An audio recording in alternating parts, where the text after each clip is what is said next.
Ok, ya está. Entonces, se está acabando tu descanso.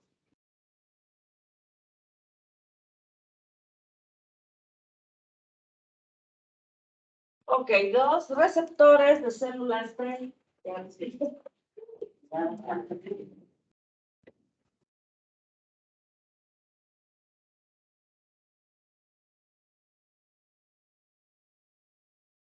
Listo, son moléculas de reconocimiento como las proteínas del complejo mayor y las inmunoglobulinas. Dijimos que forman parte del linfocito T, por eso se llaman receptores de células T. Y son heterodímeros. Aquí está la imagen del heterodímero.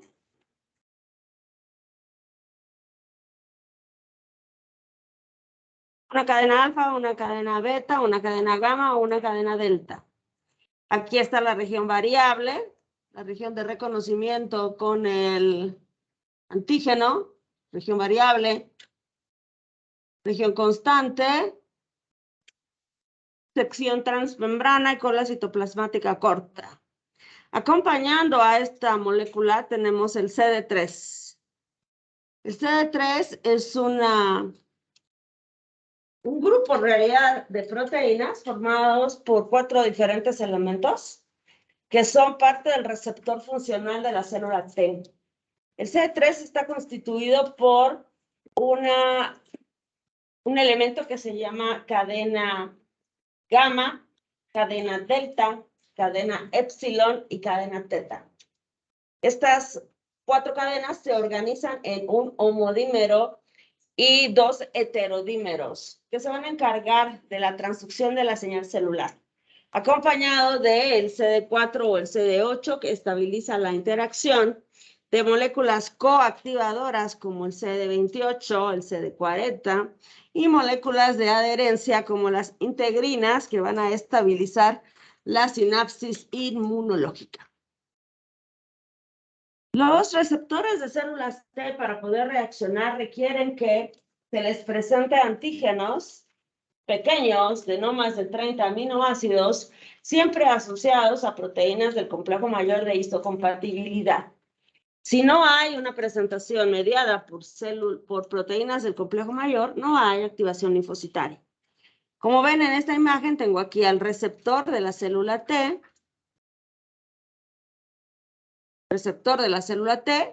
y se está asociando a la proteína del complejo mayor y aquí está el péptido. Esta interacción se llama interacción específica y aquí es donde estoy presentando el antígeno. El antígeno que ha sido previamente procesado por una célula presentadora y va a ser asociado a proteínas del complejo mayor unidas a esta hendidura y luego nos acercamos para presentar el antígeno al linfocito. Fundamental esta interacción, si no, no hay activación linfocitaria. Fundamental también mencionar que una sola interacción no es suficiente, necesito más de 100 interacciones para poder asegurar la activación linfocitaria. Las proteínas del complejo mayor, estas de acá, ya las conocen, son ¿de cuántas variedades? ¿Quién se acuerda las variedades de las proteínas del complejo mayor? 3. Las proteínas de clase 1 que se encuentran prácticamente en todas las células nucleadas. Las proteínas de clase 2 que se encuentran en células con función inmunológica. Y las proteínas de clase 3 que dijimos que eran proteínas secretadas con función inmunológica, como el factor de la necrosis tumoral, algunas proteínas del complemento y muchas proteínas del procesamiento del antígeno como las capacinas. Entonces dijimos que el receptor de las células T era heterodimérico, salud, formado por cadenas alfa, beta, gamma, delta, estabilizadas por puentes disulfuro. El 95% son alfa, beta. Y este 95% alfa, beta luego se va a diferenciar a los diferentes, valga la redundancia, tipos de linfocitos. Linfocito TH1, TH2, TH17, regulador y demás. Esos son habitualmente linfocitos alfa, beta. Dijimos entonces que son proteínas integrales transmembrana. Y aquí tenemos un comparativo entre lo que es el TCR y lo que es el BCR. El BCR es el receptor de la célula B. El BCR está constituido por una inmunoglobulina de superficie como es la IgM o la IgD. IgM o IgD, asociado a la molécula de señalización o transducción de señal, que sería el CD79A y el CD79B. Comparémoslo con el receptor de la célula T. El receptor de la célula T está formado por el receptor propiamente, más el CD3, todo el CD3. Los dos heterodímeros, epsilon gamma, epsilon delta y el homodímero teta. Todos estos tienen zonas aquí que se llaman ITAMs, que se encargan de la activación de la señal celular. Así que este es el receptor de la célula B y este es el receptor de la célula T. Y ahí están los elementos que forman parte del CD3. Si se fijan, dijimos que eran 4 elementos, ¿no? ¿Cuáles eran esos elementos? Gamma, delta, epsilon y teta. Gamma, ahí está.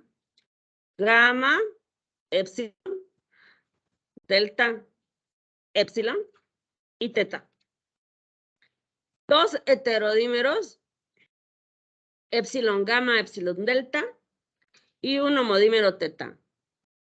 Esto provoca, todas estas proteínas juntas generan al receptor de la célula T activa. Si no tengo esto, pues no hay el receptor. Y todo esto tiene carbohidratos. Por lo tanto, hablamos de glucoproteínas de membrana. Este es un cuadro comparativo entre el TCR y el BCR. Aquí más que inmunoglobulina es el BCR. TCR, BCR. El BCR, no se olviden, está formado por la inmunoglobulina MOD más el CD79A y el CD79B. Este comparativo está relacionado con poder identificar las características de cada una de estas proteínas o este grupo de proteínas. Entonces, en el caso del receptor de la célula B, tenemos 4 cadenas polipeptídicas. En la célula T, 2. En la célula B, vamos a tener en su receptor la cadena pesada, que va a tener un dominio variable y 3 o 4 dominios constantes. Y la cadena ligera tiene un dominio variable y un dominio constante. En el caso del receptor de la célula T, siempre tengo un dominio variable y un dominio constante. Siempre, en cada una de las cadenas. Cada una de las cadenas tiene tres CDRs. ¿Qué es un CDR? Es una región determinante de complementariedad. Lo que viene a ser la zona hipervariable de nuestro receptor, que en el caso de las inmunoglobulinas conocemos como parátopos. ¿Qué son los parátopos? ¿Qué son los parátopos?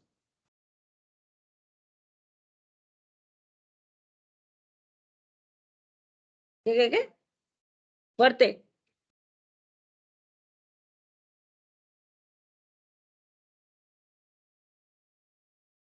Los parátopos corresponden a las regiones de la inmunoglobulina que van a reconocer a los epítopos y se van a unir a ellos. ¿Qué es un epítopo? Los determinantes antigénicos, las regiones que van a ser reconocidas por el anticuerpo. En este caso, también reconocidas estas regiones de epítopos, determinantes antigénicos, por los CDRs de estas regiones variables del receptor de las células T. 3 en cada cadena polipeptídica tenemos. Por lo tanto, ¿cuántos epítopos puede reconocer el TCR?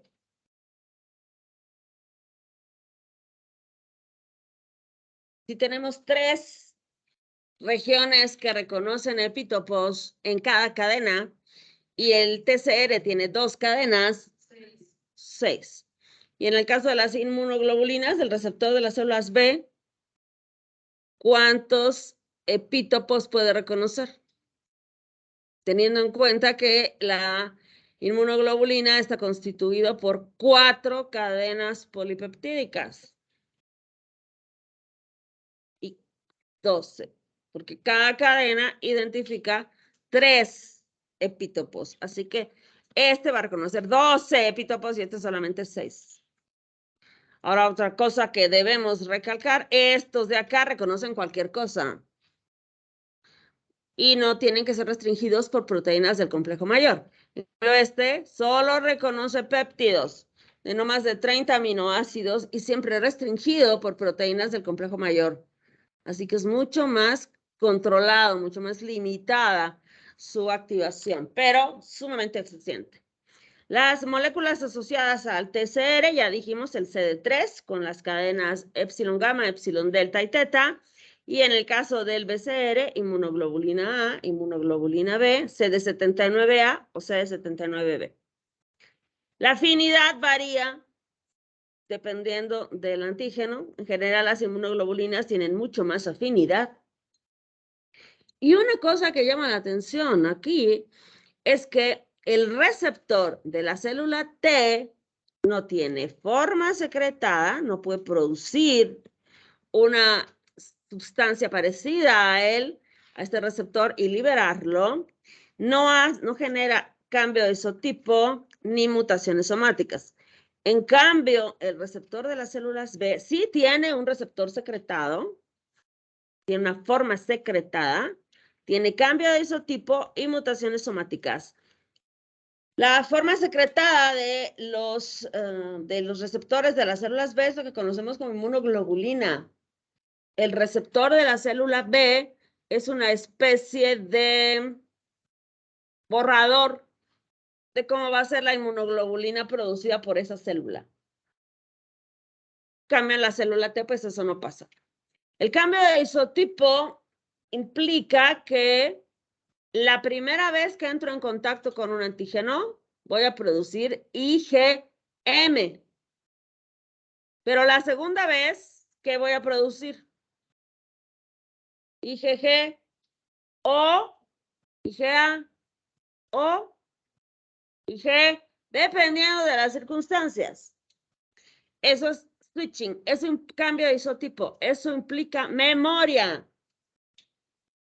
Si yo tuviera, por ejemplo, problemas en el cambio de isotipo, mutaciones en algún gen que provoque que yo no pueda cambiar de IgM a IgG, ¿qué va a ocurrir?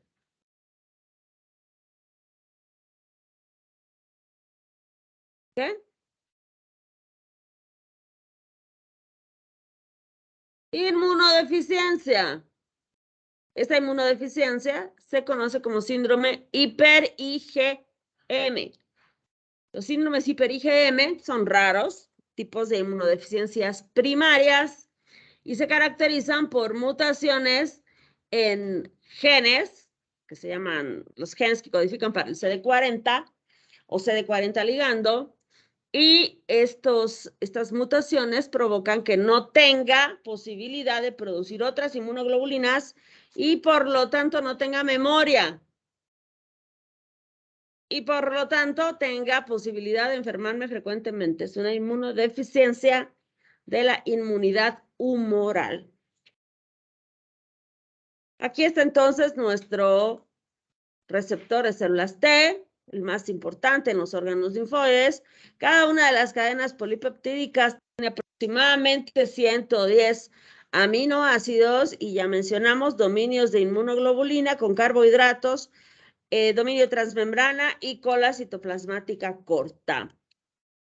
Este dímero ya mencionamos también, lo repetimos, tiene CDRs aquí, 3 y 3, que es donde reconocemos los determinantes antigénicos, siempre de péptidos asociados a proteínas del complejo mayor. Y este lugar entre el dominio alfa 1 y dominio beta 1 se llama hendidura. Aquí está la hendidura, que es el sitio de unión al antígeno. Y bueno, el TCR que ya mencionamos nuevamente, con el CD3, cadenas teta, epsilon delta, epsilon gamma, y las regiones ITAM, que son las regiones activadoras del inmunoreceptor, que tienen muchas tirosinas en su estructura y que estas tirosinas se autofosforilan para permitirnos la transducción de la señal celular. ¿Qué pasará si este CD3 no existe o está mutado?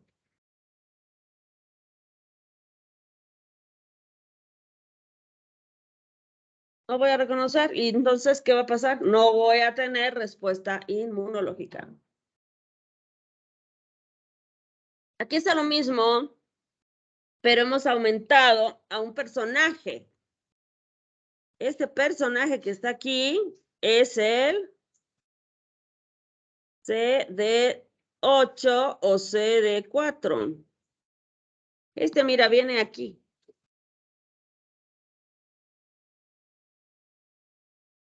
Y se agarra de las proteínas del complejo mayor. Entonces viene la célula presentadora con su receptor y su antígeno. Este antígeno debe ser presentado al receptor de células T. Entonces se acerca a la célula presentadora, agarrando el antígeno con las proteínas del complejo mayor y se lo presentan al linfocito T. Este es el T y esta es la célula presentadora. Así que esta se acerca. Ay, Dios mío. Por eso te aplazas, ¿no? Buenas noches. Qué envidia, oye. ¿No? Hubiéramos querido dormir todos 20 minutos más. La célula presentadora se acerca, lleva el antígeno y se lo presenta al receptor de células T. Pero esta interacción puede ser un tanto, diremos, inestable. Así que para que esta interacción se vuelva estable, aparece el CD4. Y el CD4 agarra a la proteína del complejo mayor para evitar que esta célula se retire. Entonces, yo soy la célula presentadora, ¿ok?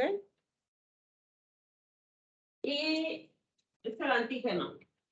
Este es el antígeno. Tiene avena. ¿Qué? ¿Partido de qué?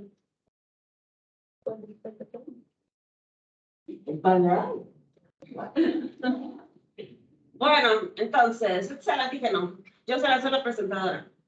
Acá la Herbalife tiene el receptor, ¿ya? Pásame tu receptor. Acá está su receptor, ¿ya? Receptor.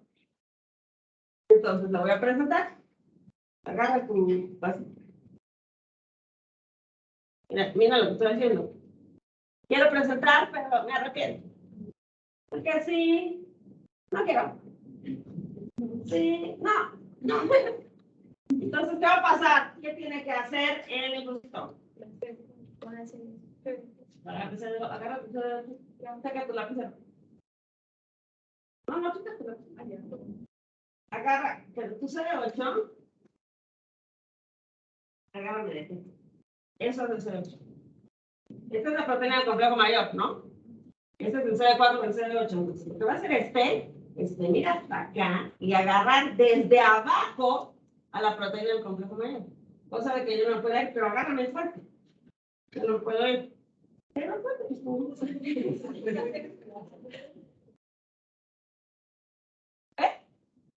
Estoy estabilizando la interacción gracias a esta cosa.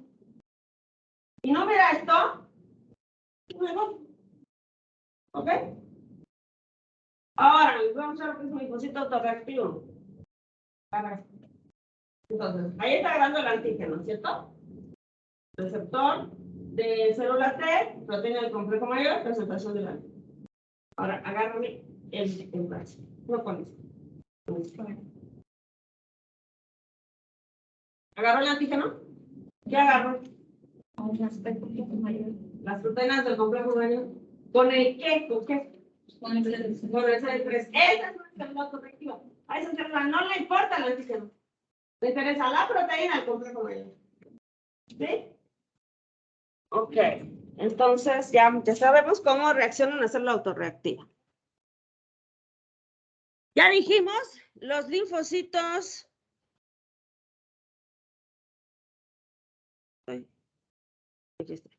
Los linfocitos alfa beta, 95% contra los gamma delta, 5%. Los alfa beta son linfocitos que tienen una enorme capacidad de reconocimiento. Van a reconocer cualquier cantidad de antígenos porque tienen un amplísimo repertorio de línea germinal. En cambio, estos otros, pues reconocen muy poquito. ¿Cuál es el fenotipo de las células que son alfa beta? 60% CD4, 30% CD8, 1% más o menos dobles positivas y 1% más o menos dobles negativas. Todas estas células van a ser restringidas por proteínas del complejo mayor.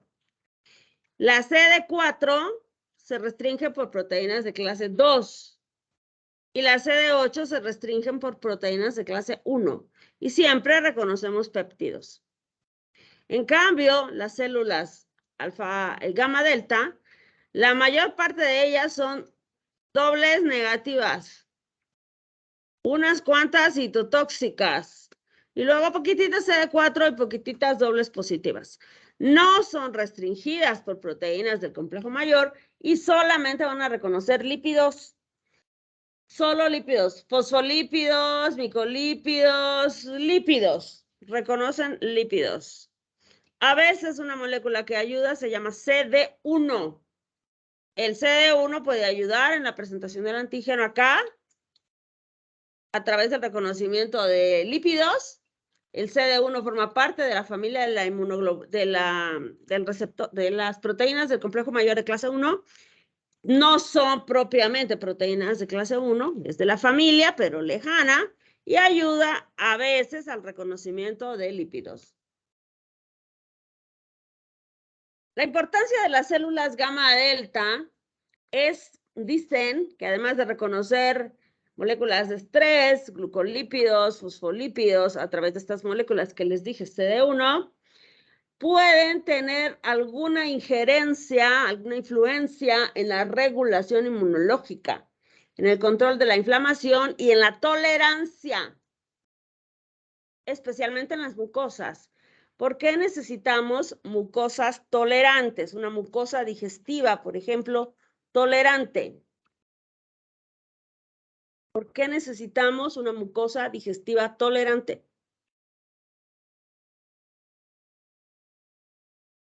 ¿O debemos tener una mucosa intolerante? ¿Qué? No. ¿Por qué su sistema digestivo debe ser tolerante? O mejor que sea intolerante. Para que no regrese. ¿Cómo que no regrese? O sea, para que no vomite.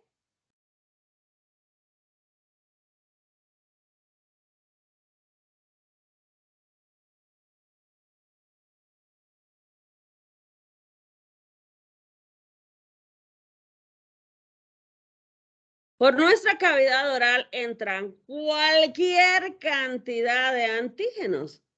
Cualquier cantidad de antígenos, de todas naturalezas, todo lo que nos estamos comiendo.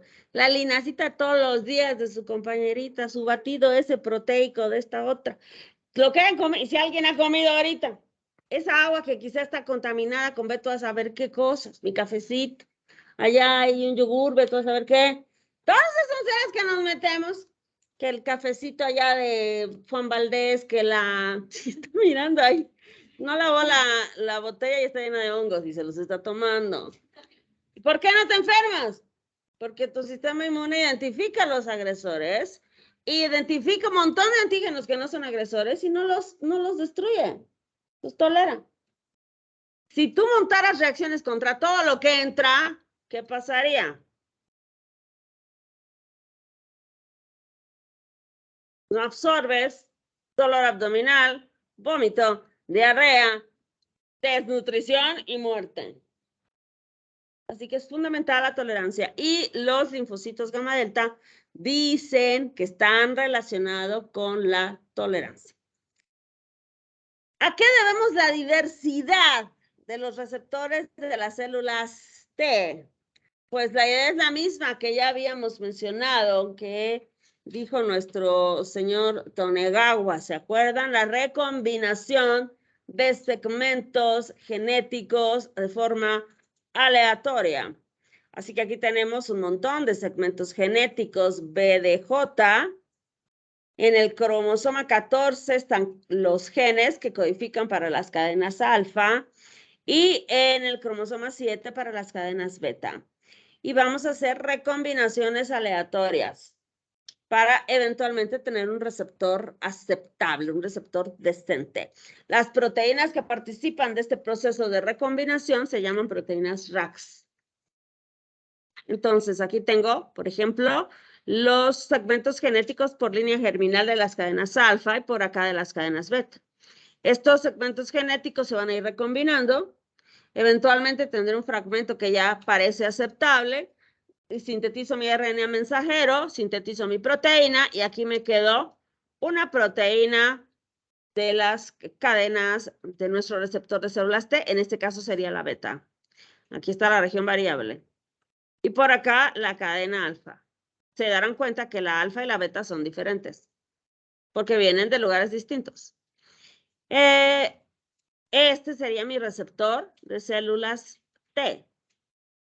¿Cómo voy a saber que este receptor es un receptor funcional?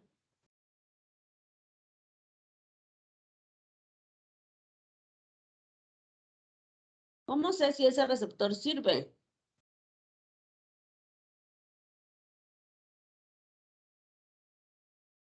Recuérdenme, por favor, ¿qué es lo que el linfocito tiene que aprender? A reconocer lo propio y no reaccionar. Y a reconocer lo extraño, lo agresivo y destruirlo. Justin, ¿cómo es que este linfocito reconoce lo extraño, lo agresivo o lo propio? ¿A través de qué? No. El linfocito T. ¿Cómo es que el linfocito T reconoce? ¿Tiene ojitos? Entonces, ¿a través de qué molécula reconocerá lo propio, lo extraño, lo agresivo, lo peligroso o lo inocuo? No, el CD8, ¿qué hacía? ¿Qué hacía el CD8 o el CD4? ¿Qué hacía el CD8 o el CD4? Pero les he mostrado qué hacía. El CD4 o el CD8 son moléculas, ¿no? Que se encargan de ¿qué? De agarrar las proteínas del complejo mayor para estabilizar la interacción y la presentación del antígeno. La pregunta es, ¿a través de qué moléculas del linfocito T se puede reconocer lo agresivo, lo peligroso, lo inocuo, lo violento, lo propio? No. Del receptor de células T. El que reconoce lo propio es el receptor de células T. El que reconoce lo raro es el receptor de células T. El que reconoce lo violento es el receptor de células T. Los ojos del linfocito se llama receptor de célula T. ¿Cómo sé si este receptor sirve?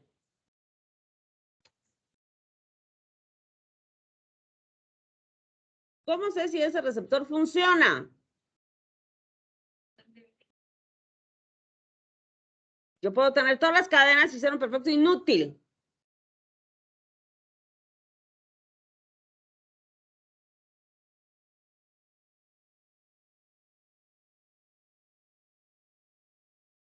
¿Cómo voy a saber si ese linfocito sabe? ¿Cómo voy a saber si ustedes han aprendido algo en sus clases allá en el simulador?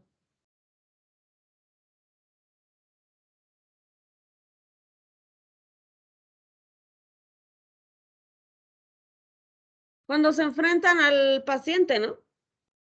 Y ahí cuando se enfrentan al paciente y se quedan freeze, ¿sí? Congelados. Frozen, se quedan frozen.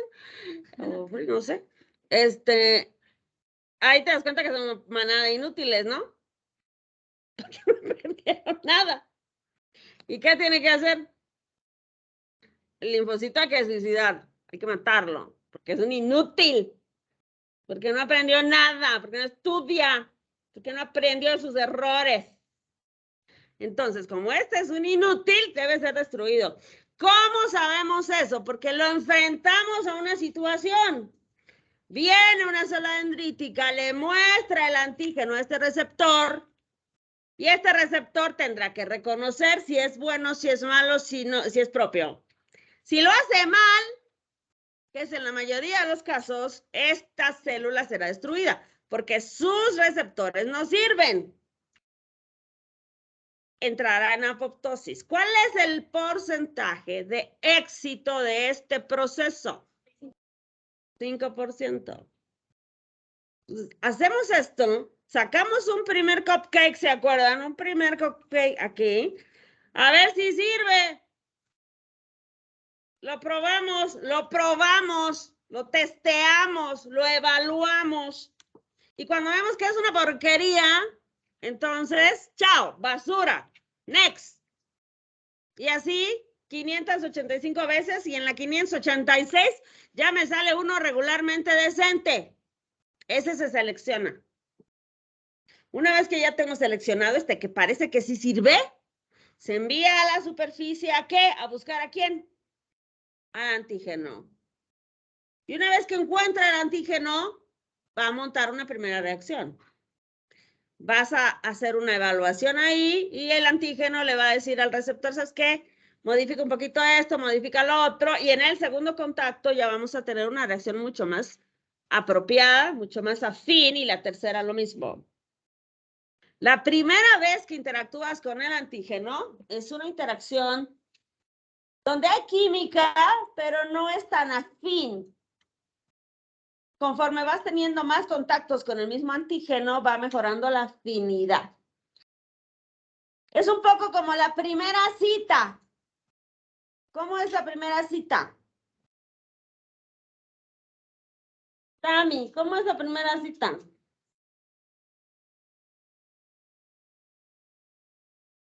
Rara. Imaginemos que andamos buscando a alguien en Tinder, ¿no? ¿Aquí quiénes usan Tinder? ¿Qué? ¿Acá no sirve? Pues te contaré que yo conozco una pareja que se conoció en Tinder. Se casaron ya. Ya está embarazada la chava. Y no sé cuánto durará, ¿no? Pero ya llevan un par de años. Entonces, listo, te conoces por Tinder y generas una primera cita, ¿no? ¿Dónde se van a ver en esa primera cita? ¿Dónde se les ocurre? ¿Qué? Para conocerla. En un lugar público con mucha gente, cuidado, te quedas secuestrar. No, pues, no estamos hablando de este tipo de citas, ¿no? Y esas no las consigues en Tinder, papá. Están ahí disponibles cualquier momento.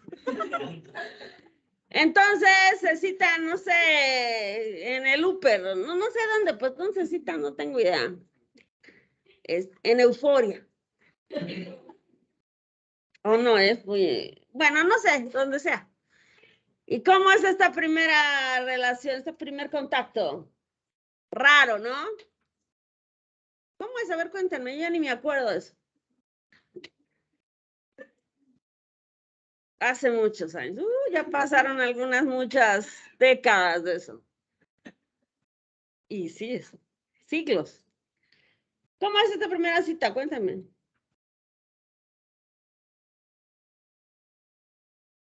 ¿Cómo es? A ver. Están tímidos. Estás tímido, o sea, no sabes si hablar, no sabes qué decir, no sabes qué pedir, no sabes cómo comer, por ahí salpicas cualquier cosa. O la invitaste a comer sushi y la tipa es alérgica al arroz. O sea, y listo, ya se arruinó, ¿no? Pero la primera cita es muy rara, ¿no qué? ¿Sí o no? Si hay match, o sea, si hay algo de química, va a haber una segunda cita, ¿no? Esta segunda cita, ¿cómo va a ser? Un poco más fluida, ¿no? Un poco más tranquila, menos nervios. No digo que va a ser perfecta, pero va a estar mejor que la primera. Y obviamente, si esto va bien, pues va a haber una tercera y varias, ¿no? Esto es así. La primera cita, la primera interacción con el antígeno es rara, pero si hay match, va a haber una segunda y la segunda es mucho mejor, más afín. Y la tercera, bueno, ya hay así, match perfecto entre el antígeno y el receptor. Y inmediatamente destruyes al antígeno. Lo destruyes, lo dejas destruido al pobrecito. Bueno, el caso es que esto es mediado por las proteínas RAX. Las RAX ayudan a la recombinación y van a ayudar luego a la maduración por afinidad. La maduración por afinidad o la afinidad por maduración es este contacto continuo entre el receptor del linfocito T y el antígeno que va a favorecer la interacción, la va a hacer cada vez más fácil y más fluida. ¿Qué pasará si yo no tengo genes RAX? No hay RAX o están mutados o deficientes. ¿Por qué?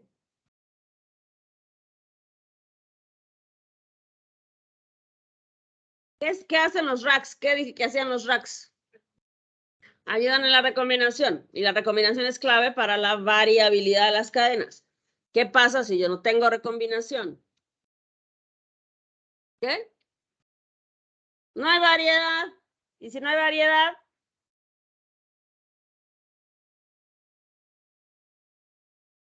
hay aburrimiento y destrucción. Si no hay variabilidad, no hay manera de reconocer a los antígenos. ¿Y qué le va a pasar a tu paciente? Se va a enfermar otra vez. Le va a dar infarto. Se va a infectar. Se va a infectar. Va a tener una inmunodeficiencia. Y esta es una inmunodeficiencia grave. Porque la que falla es la célula T. Cuando tenemos, por ejemplo, los síndromes hiper-IgM, ¿qué dije que eran los síndromes hiper-IgM?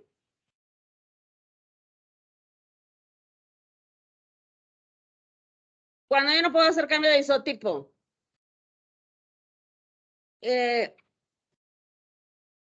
Y tengo mucha IgM, no puedo tener IgG. ¿Cuál será más grave, el síndrome hiper-IgM o una deficiencia por problemas de los RAX? Los RAX, porque hay problemas en células T. Así que es una inmunodeficiencia combinada grave. La deficiencia de los RAX, una de las tantas causas de inmunodeficiencia combinada severa. Las proteínas del complejo mayor están codificadas en el brazo corto, el cromosoma 6. Y cuando hablamos de estos genes, nos referimos como proteínas, o bueno, como moléculas del HLA. Los genes son las moléculas del HLA, estos genes. Y la expresión de estos genes las conocemos como proteínas del complejo mayor. Así que en realidad, cuando hablamos de complejo mayor o HLA, nos referimos a lo mismo, básicamente lo mismo. Tenemos más de 400 genes con 8.500 alelos identificados con alto polimorfismo. ¿Qué es eso de polimorfismo?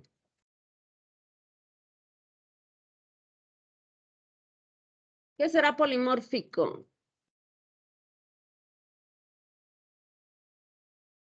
El polimorfismo implica variedad de formas.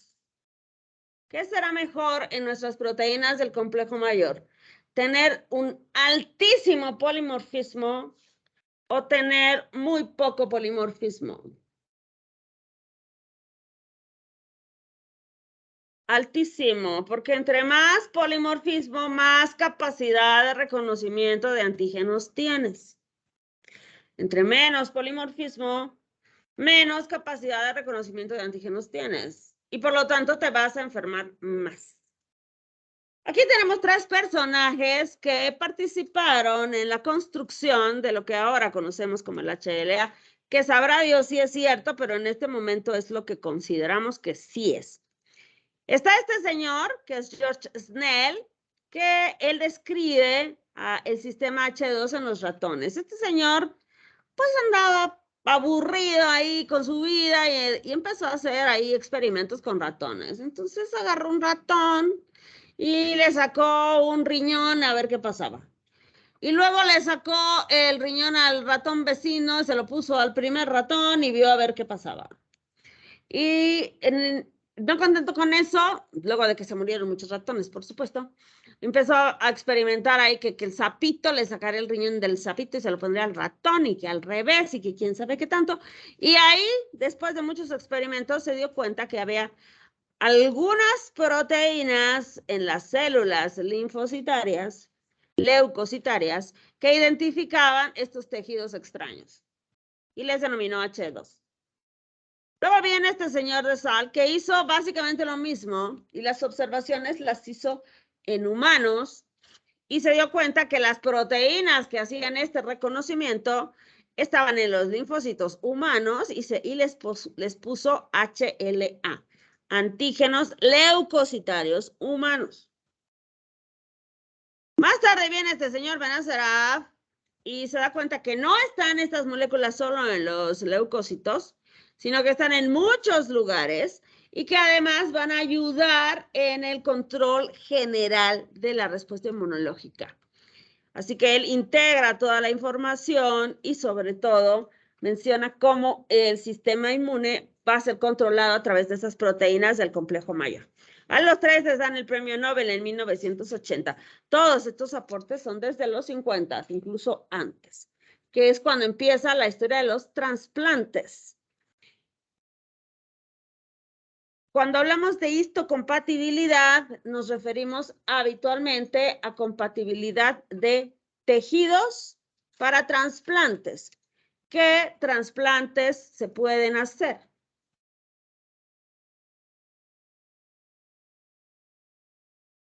Riñón, hígado, pulmón, corazón, córneas. ¿Qué más? Piel, médula ósea, sangre, intestino, esófago, o sea, de todo. Puedes trasplantar de todo. De todo. ¿De qué dependerá que un individuo acepte el trasplante o no? De la compatibilidad. ¿Y qué es eso de compatibilidad? Parecido entre las moléculas del complejo mayor. Entre más parecidas las moléculas, más posibilidad de compatibilidad y de aceptación del tejido. ¿Qué compatibilidad creen que se requiere para un trasplante?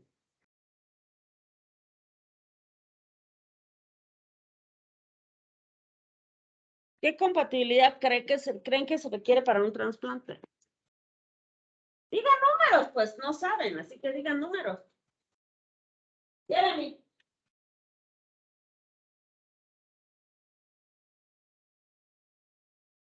¿Cuánto? Mucho. ¿Cuánto es mucho? Del 100%, ¿cuánto necesitaré?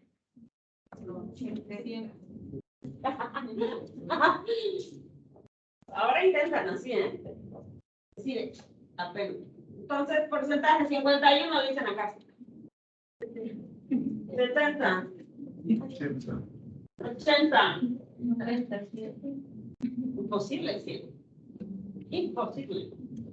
99. ¿Quién tendría 99%? ¿Quién tendría un donante compatible 99%? Gemelos monocigóticos. Porque los otros son hermanitos nomás, entonces quizás no tienen tanta compatibilidad, pero podrían tener. Así que no podemos ser tan exigentes con la compatibilidad, imposible no entra. Entonces nos conformamos con un 70. Pero esto es muy variable, porque depende del órgano. Para la córnea, por ejemplo, no requerimos ningún tipo de compatibilidad. ¿Por qué razón? La córnea no requiere compatibilidad. Pueden secuestrar a un pitillero y sacarle sus órganos, agarrar sus córneas y conectarlas. Suena chistoso, pero eso pasa. Hay tráfico de órganos, ¿saben? ¿No? O sea que pasa. Entonces, córneas cualquiera, no hay compatibilidad, no necesito compatibilidad. ¿Por qué?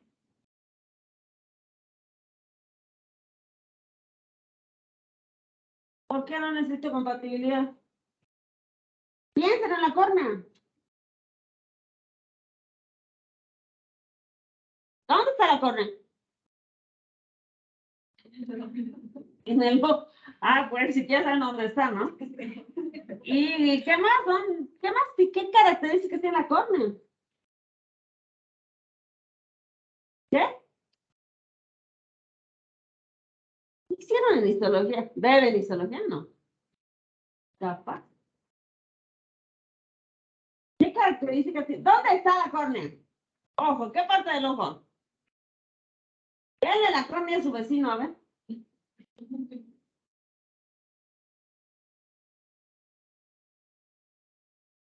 ¿De qué color es la córnea? Transparente. Mira, qué casualidad. Transparente. ¿Por qué es transparente?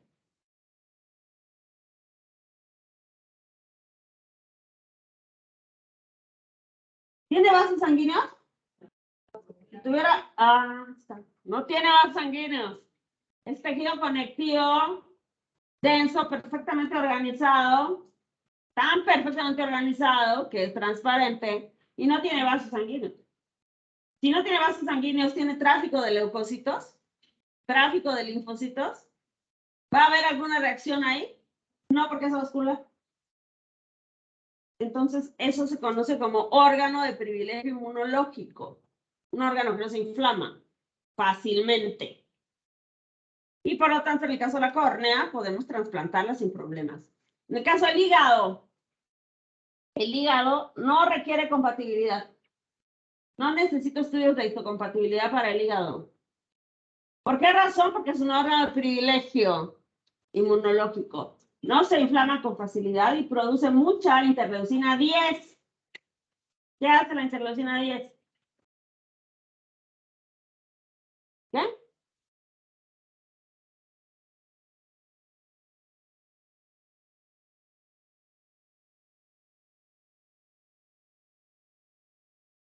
No. La interleucina 10 es una interleucina inhibidora de la respuesta celular. Inhibe la respuesta inmune. Así que produce tanta interleucina 10 que la respuesta inmune está muy controlada en el hígado. Por lo tanto, el hígado no requiere de histocompatibilidad. Lo único que necesitas es compatibilidad de grupo IRH. Nada más. Así que es muy fácil encontrar donadores de hígado. ¿Quién sería tu donador de hígado? Pues tu mamá, tu papá, tu hermano, porque no requieres una compatibilidad tan importante.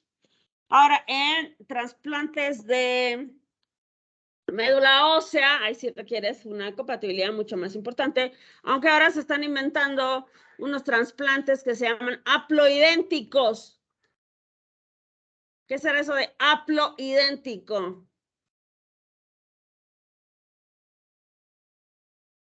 ¿Qué es haploide?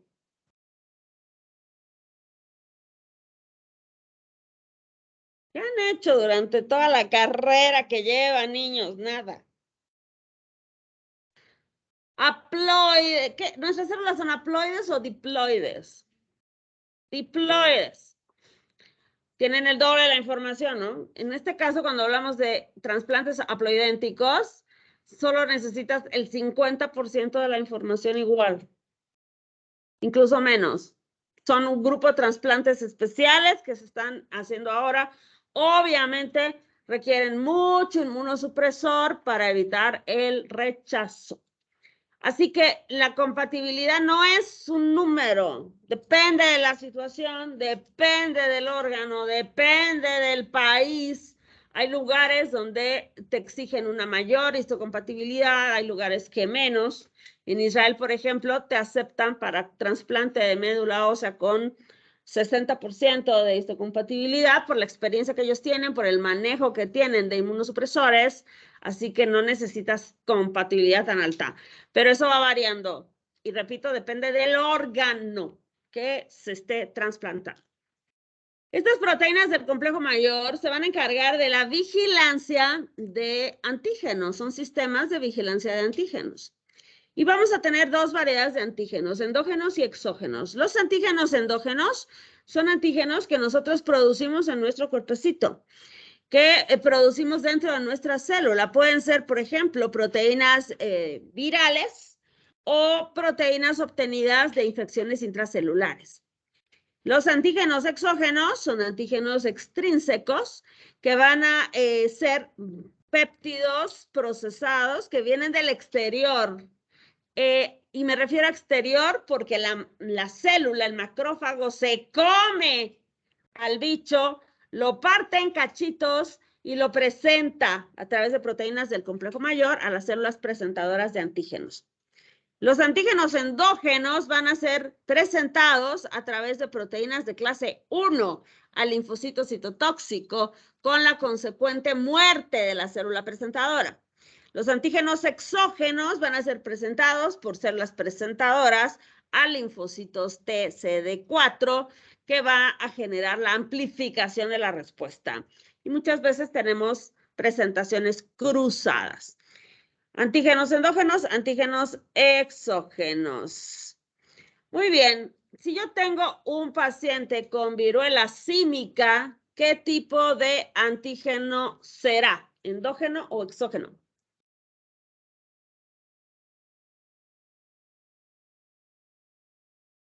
Endógeno, porque es virus. El virus entra en la célula y dentro de la célula replica. La célula produce al virus. Así que esta proteína producida por el virus, inducida por el virus y producida por mi célula, es un antígeno de naturaleza endógena.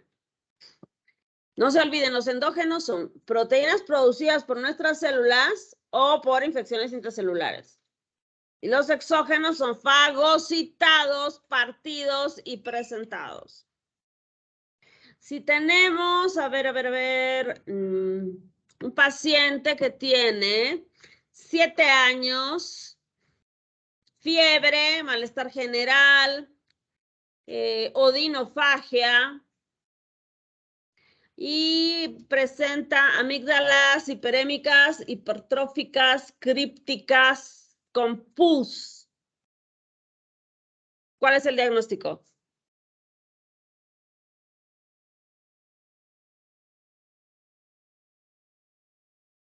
Amígdalas hiperémicas, hipertróficas, crípticas y con pus. Diagnóstico. Faringoamigdalitis. ¿Viral o bacteriana? Habitualmente bacteriana. ¿Quién es el agente?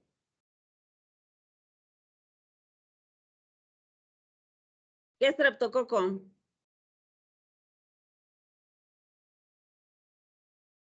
¿Qué es streptococo?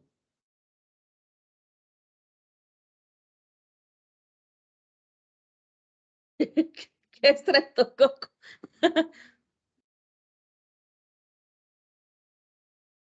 ¿Aureus? ¿Escuché por ahí? Escuché, ¿no? Pero no es aureus. El strep no es aureus, es el estafilo aureus. Y el estafilo no le gustan las amígdalas.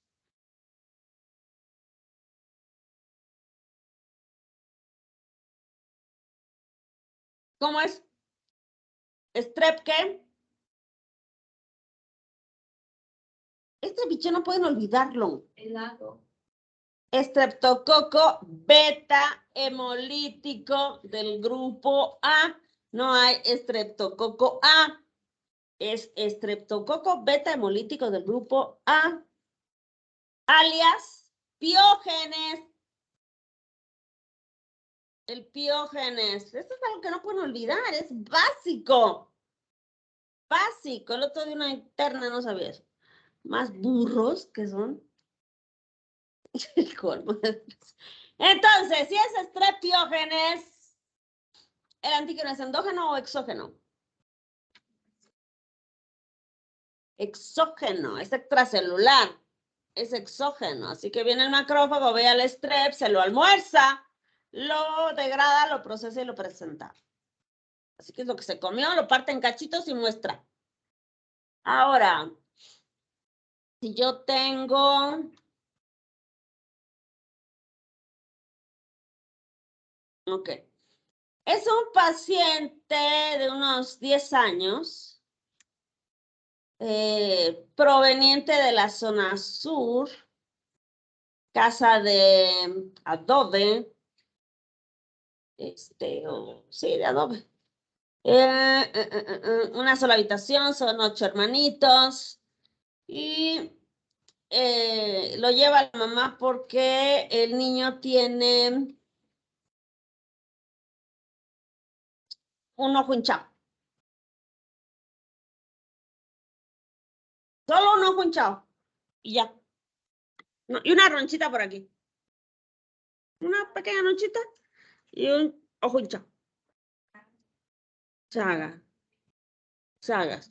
La roncha que está aquí donde le picó la bichuca, ¿cómo se llama?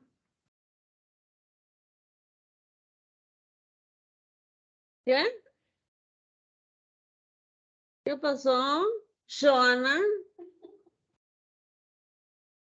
¿Qué bichuca te picó a ti? Era un binchucón. Que le dejó un chago. Uy, no, qué barbaridad. Entonces, lo bueno es que el chagoma se quita.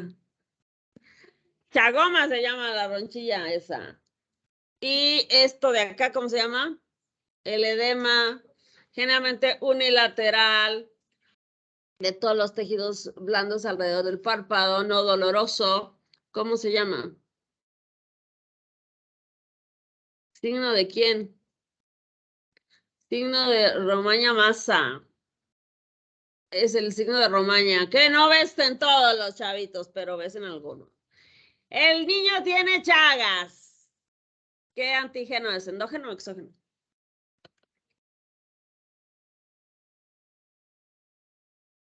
¿Endógeno? ¿Por qué endógeno? Exógeno, ¿por qué exógeno? Exógeno, obvio, ¿no? Me picó la vinchuca y por ahí entró la vinchuca me inyectó el parásito, ¿no? ¿Cómo fue?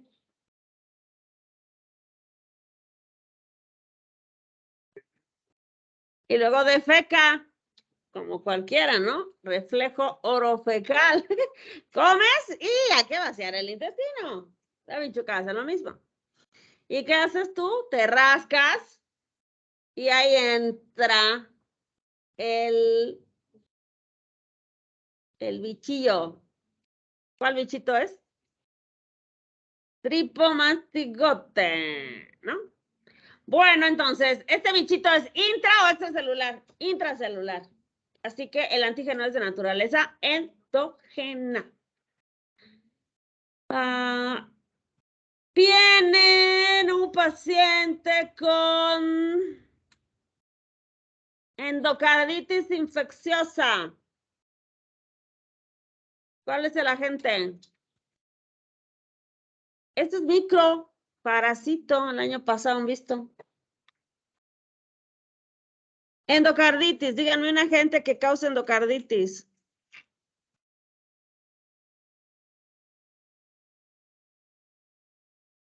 Uno nomás, no quiero que me den la lista. Uno nomás.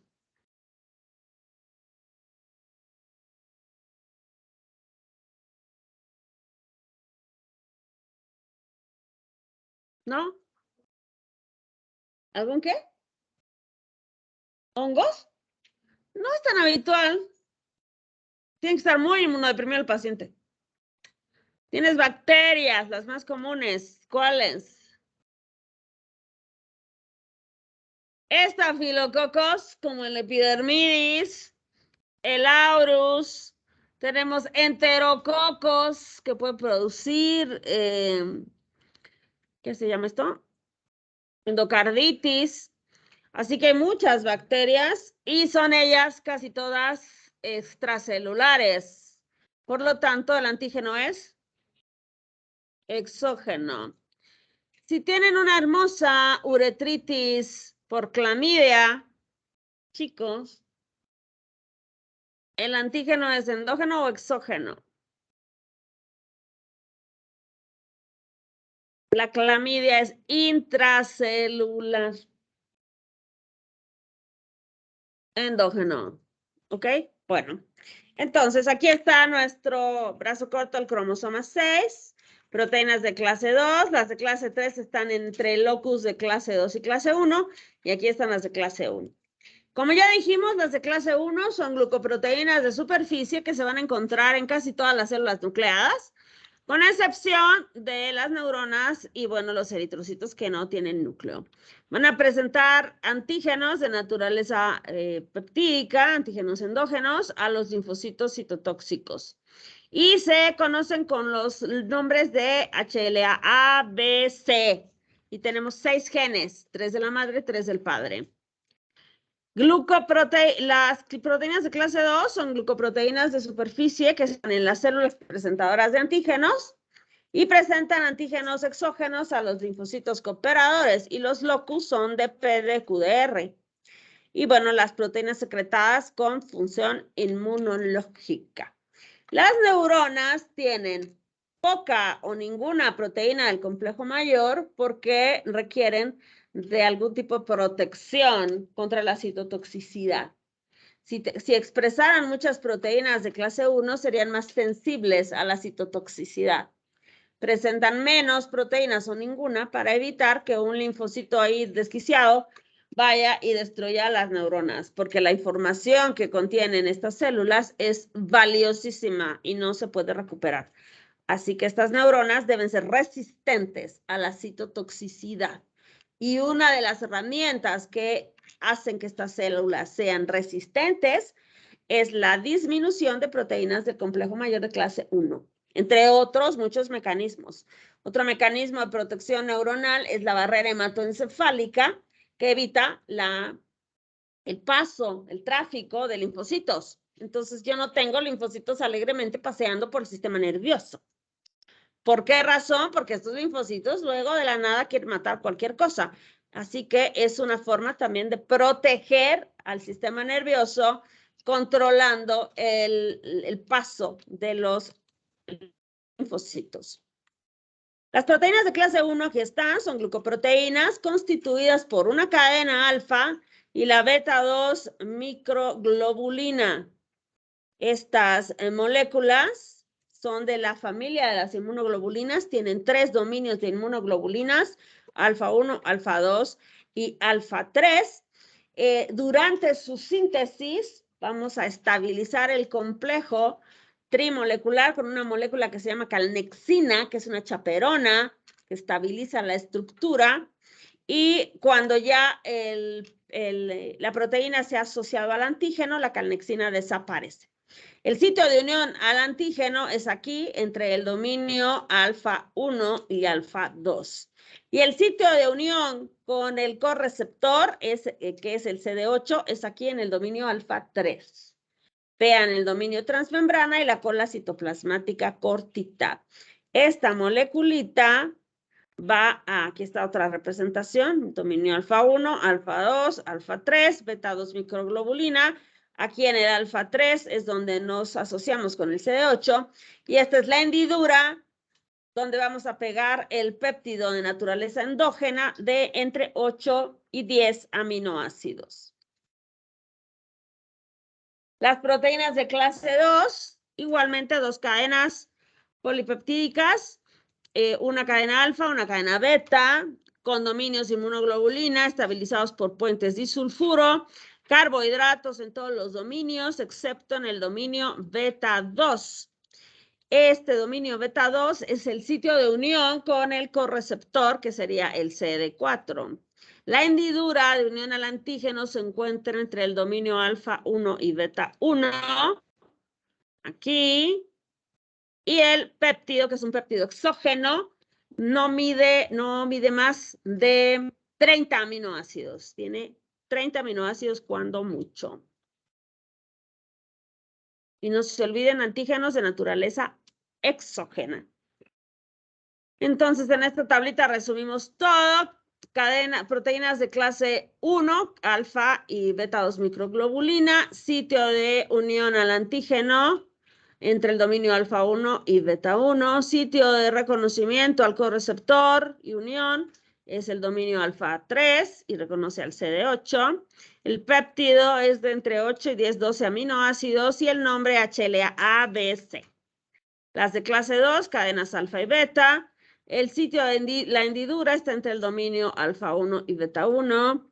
El lugar de unión con el correceptor CD4 es el dominio beta 2. Los antígenos son exógenos de hasta 30 aminoácidos y el nombre de RDPDQ.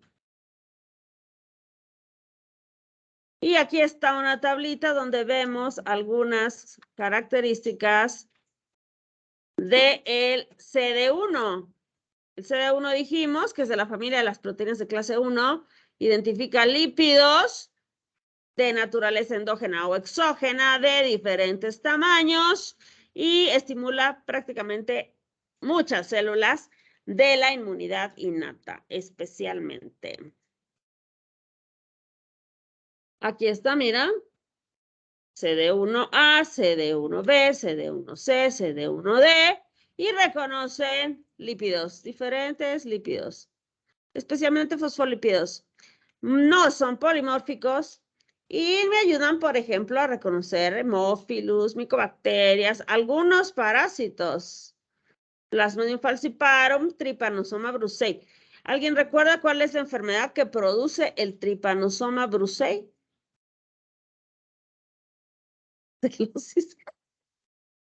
No. Trypanosoma brucei. ¿Qué enfermedad produce? No.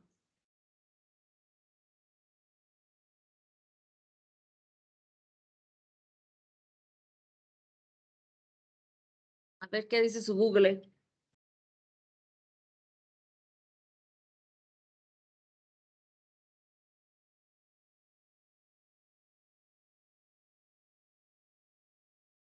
¿Qué produjo el brucei? La que tienen todos ustedes, incluyendo el Jeremy. Enfermedad del sueño, tripanosomiasis africana. El Trypanosoma brucei causa la tripanosomiasis africana que genera daño neurológico. ¿No, Jeremy?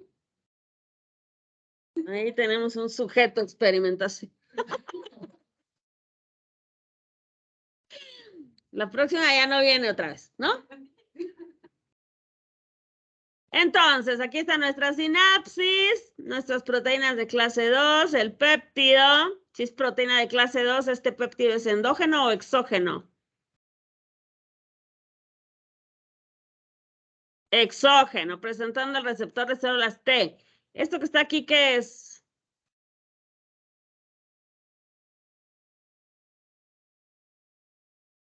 ¿Qué? ¿Cuál es? Mira, tetas, epsilon gamma, epsilon delta, el CD3. Y aquí está el CD4, estabilizando, ¿ves? La interacción. Todo esto clave. Necesito más de 100 de estas interacciones. Facilísimo de obtener porque tenemos muchos receptores de células T. Y frente a influencia de citocinas como el interferón, se incrementa la expresión de estas proteínas, tanto las proteínas del complejo mayor como de los receptores de células T, favoreciendo la activación, siempre y cuando tengas mucho antígeno. Aquí está esta interacción. Esto se llama sinapsis inmunológica. Y evidentemente, como se dan cuenta, necesitas una estrecha relación entre las células. La célula tiene que estar, pero pegada. Y entre más membrana haya, más posibilidad tendremos de activar. Mucha membranita, más membrana, más activación. Aquí está mi célula dendrítica y mi linfocito. Este linfocito, ¿qué tipo de linfocito será? Esta es una dendrítica. ¿Qué linfocito es? Es un linfocito naive, un virgencito. Que a las dendríticas les gustan los inocentes. Al macrófago y a la célula B les gustan los experimentados. El haplotipo, el haplotipo, mira lo que están ahí charlando estos. El haplotipo corresponde a un conjunto de determinantes antigénicos situados en un cromosoma. Y en especial hablamos del haplotipo de HLA. Fíjense que estos haplotipos de HLA son donados por nuestros padres. Nuestros padres nos dan la mitad de la información, cada uno de ellos. Y en el caso del HLA es lo mismo. Nos dan 3 genes nuestro papá, 3 genes nuestra mamá para las proteínas de clase 2 y lo mismo para las de clase 1. Entonces, mira, aquí tienes tu variedad. Proteínas de clase 1, de clase 2 del padre, proteínas de clase 1 y de clase 2 de la madre. Miti. Ahora, ¿qué de importante tendrán estas proteínas? Estas proteínas te van a dar la capacidad de reconocer antígenos y de poder reaccionar en consecuencia. Si tus proteínas del complejo mayor son muy polimórficas, como ya mencionábamos antes, vas a tener una capacidad muy buena de reaccionar frente a los agresores y tendrás un sistema inmune fuerte. Si tus proteínas del complejo mayor, si tu haplotipo de HLA es muy limitadito, entonces te vas a enfermar con más facilidad. Así que la capacidad que tenemos de defendernos frente a las agresiones, de reaccionar frente a infecciones, de desarrollar enfermedades autoinmunes o incluso cáncer, dependen de nuestro haplotipo de HLA. Así que tenemos que agradecerles a nuestros padres si somos enfermizos o si somos fuertes. El haplotipo de HLA nos da lo que conocemos como idiosincrasia. Esta capacidad de reaccionar frente a las agresiones. Estas variedades de complejo mayor de histocompatibilidad explican por qué alguien se enferma de COVID y se murió y alguien nunca se enfermó. ¿Por qué alguien le da un resfrío, luego una neumonía y murió rápidamente y algunos no se enferman nunca? Eso depende de tus haplotipos de HLA. Entre más polimórfico, más sano. Entre menos polimórfico, más enfermizo. Hay grupos poblacionales, étnicos, raciales, que no les gusta mezclarse. y por lo tanto las enfermedades ahí se notan más, porque los genes están ahí mezclándose unos con los otros, un grupito, y no hay polimorfismo. Pasa en los judíos, sobre todo los judíos askenazis, los judíos ultraortodoxos, tienen un montón de enfermedades entre ellos porque solo se casan entre ellos. O estos menonitas, estos grupos así que solo se casan entre ellos, tienen un montón de patologías porque su HLA, su haplotipo es muy limitado.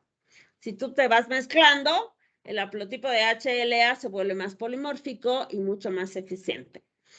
Aquí tenemos, por ejemplo, este haplotipo de HLA, el HLA B53, Clase 1, clase 2. Clase 1, clase 2.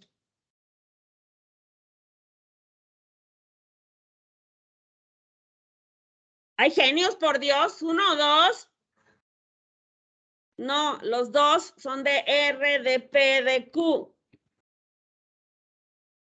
Los de clase 1, A, B, C. E, F, G. De P, de Q, de R, 2. Este de acá, clase 1. Y aquí ya tenemos el número de gen específico. Esta presencia de este HLA te protege contra el paludismo. ¿Qué grupo racial tendrá más expresión de este HLA? Los negros africanos. ¿Por qué? Pues porque en África hay mucho paludismo. También deberíamos tener aquí, ¿no? Aquí en el Chapare. No sé si habrá estudios, podría ser interesante ver los haplotipos que hay en el Chapare, ¿no? Pero bueno, esta es una opción de investigación, haplotipos en el Chapare. Estas personas que han estado expuestas durante mucho tiempo, años, miles de años, a esta enfermedad han desarrollado esta mutación para protección. Te casas con un negrito africano divino maravilloso, entonces por ahí tu hijito va a tener esta protección. Por ahí, no sabes. Así que es bueno elegir a sus futuros donadores de esperma con los haplotipos del HLA para que puedan engendrar bichitos saludables. No cualquier cosa enfermiza, ¿no? El otro día un alumno me decía, doctora, ¿podemos hacer la determinación de HLA? Digamos, yo voy con mi pareja a algún laboratorio y me hago los haplotipos de HLA. Sí, se puede. Se puede. Ahora, si te sale que la individua esta es toda una mutante con un montón de haplotipos así raros, ¿se casarían? ¿Tendrían engendritos? Ay, no sé. Ahí le quita el romanticismo, ¿no? Pero bueno, sin romantizar, es muy práctico. ¿Te gusta la tipa? ¿Quieres estar con ella? Pero sus haplotipos con los tuyos nomás no hacen match. ¿Bien? Entonces, pues mejor no te apareas. Bueno, te apareas, pero no tienes hijitos. Claro, no vas a tener engendritos. No es que no te aparees, sino que no tengas hijitos. Ahora, si te salen unos haplotipos maravillosos y el match es impecable, bueno, entonces también ya dependerá de ustedes. Pero se puede hacer.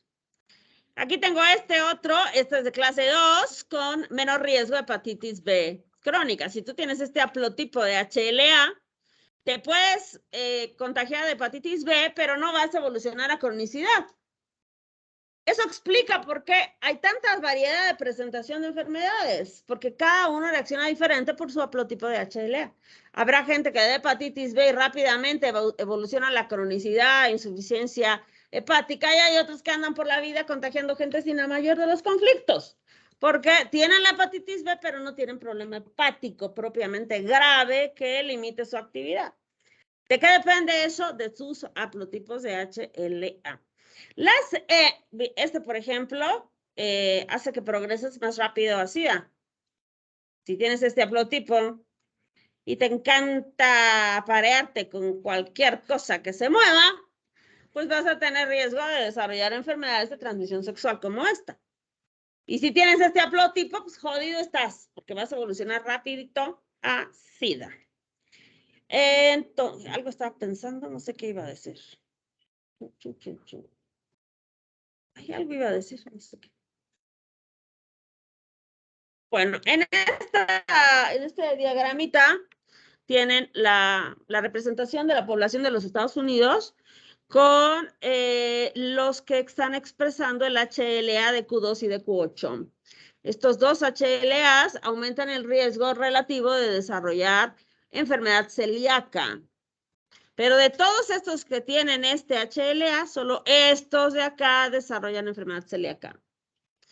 Así que esto no es determinismo genético, es predisposición a desarrollar enfermedades. Y el determinismo va a estar relacionado con el ambiente. Así que no necesariamente, aunque tengas los haplotipos, vas a desarrollar la enfermedad. Solo vas a tener más riesgo que el resto de la población.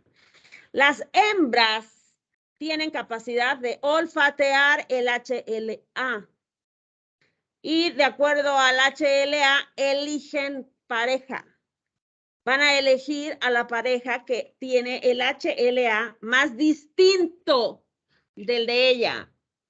¿Para qué? Para asegurar el polimorfismo y para asegurar que las crías sean fuertes y resistentes. En la selva, por ejemplo, ¿quién es el donador de esperma de todo un grupo de gorilas o de leones o de no sé qué, de lo que sea? El más fuerte, el famosísimo macho alfa, ¿no? ¿Y cuál es el macho alfa? El más fuerte, el más grande, el más lindo, el más agresivo, el que más testosterona exuda. Ese es el macho alfa. Las leonas no van a querer con Scar, ¿no? ¿Con quién quieren? Con Mufasa. Porque es el grande, fuerte, lindo, ¿o no?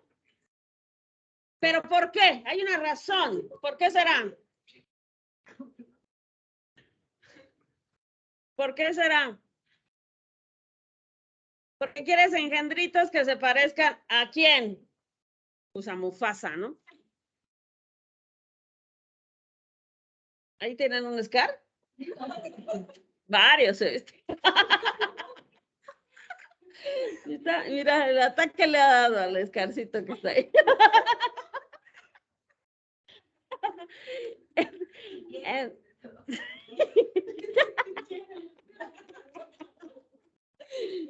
Ay, niños, Dios mío. Bueno, la razón entonces es que tú necesitas como hembra asegurar el éxito reproductivo. Estoy hablando de la jungla, ¿no?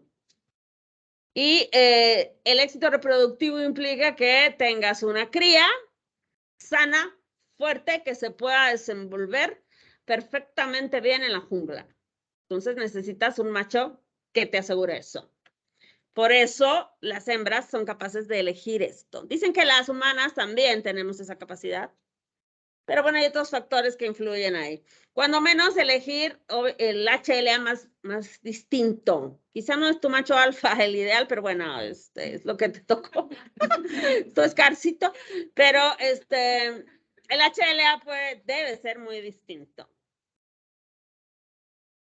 Y aquí tenemos algunos haplotipos de HLA relacionados con enfermedades, como por ejemplo está la presencia del HLA-B27, te da un riesgo relativo de más del 90% de desarrollar espondilitis anquilosante.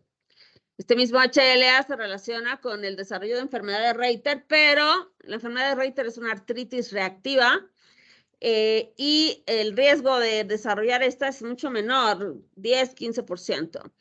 Y después tenemos, bueno, un montón. Mira, por acá tenemos narcolepsia.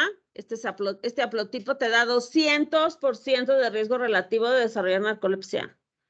Pero todos estos de acá, para diabetes, para artritis reumatoide, para enfermedad celíaca, te dan riesgos relativos que varían entre 3 y 7%.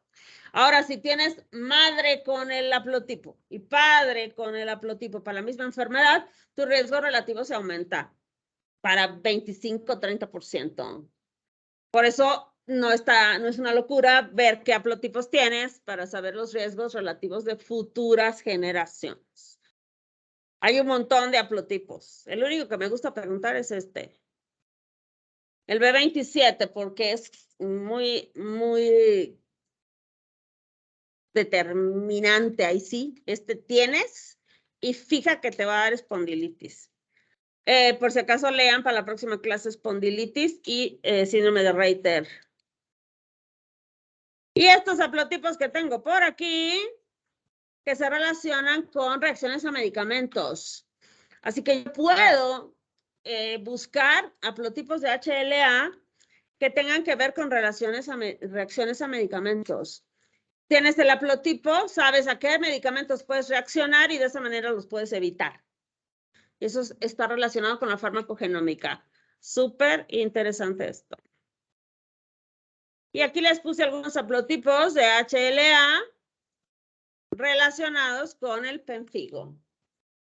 Este es el pemfigo, es una enfermedad ampollosa autoinmune que tiene haplotipos de HLA relacionados.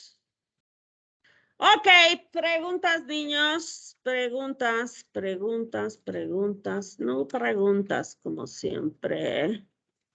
Vamos a pasar lista. Y estarán libres para festejar el 14 de septiembre.